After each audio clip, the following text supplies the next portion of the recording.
बिस्मिल्लाहिर्रहमानिर्रहीम। मेरे नाज़रीन, मेरे मुसलमान भाइयों, नमाज के वक्त हुजूर पाक सल्लल्लाहु अलैहि वसल्लम का रोना, किस बात पे रोना था? बड़ी प्यारी हदीस है, गौर से सुनिएगा। तो सहाबा ने अर्ज किया कि हुजूर आज आप रोने लगे, नमाज के वक्त क्या हुआ?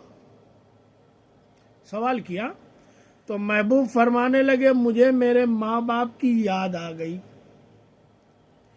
मेरे रसूल करीम सल्लल्लाहु अलैहि वसल्लम की यह हदीस है।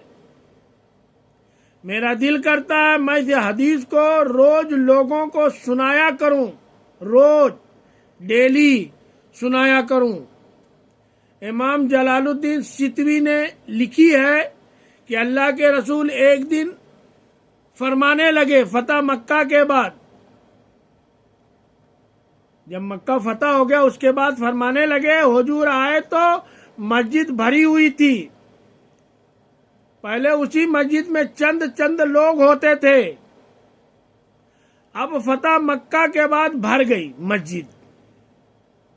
यानी जब मक्का फतह हो गया तो मस्जिद भर गई। नबी पाक सल्लल्लाहु अलैहि वसल्लम तशरीफ लाए तो साहबा अदब से उठकर खड़े हो गए।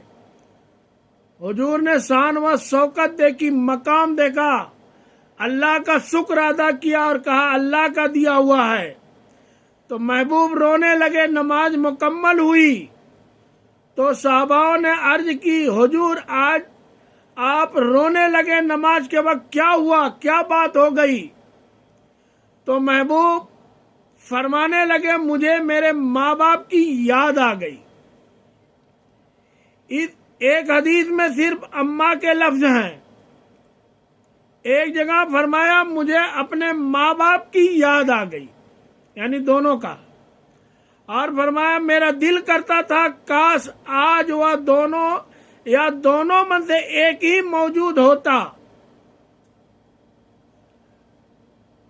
फरमाया मेरी अम्मा मौजूद होती, मैं तुम्हें नमाज पढ़ाने आता, सूरह फातिहा आधी पढ़ लेता।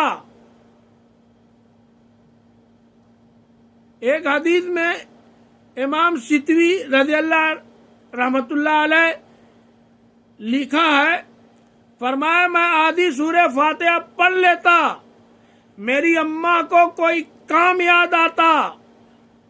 मेरी अम्मा आमिना को हुजरे का पर्दा सरका के कहती, बेटा मोहम्मद मेरी बात तो सुनना। तो नबी पाक सल्लल्लाहु अलैहि वसल्लम फरमाते हैं कि अल्लाह की इज्जत की कसम, मैं नमाज छोड़ देता, पहले अम्मा की बात को सुन के आता। याद रखो भाइयों, याद रखो, ये याद रखने वाली की बात है कि क्या मर्तबा है और क्या मकाम है माँ बाप का।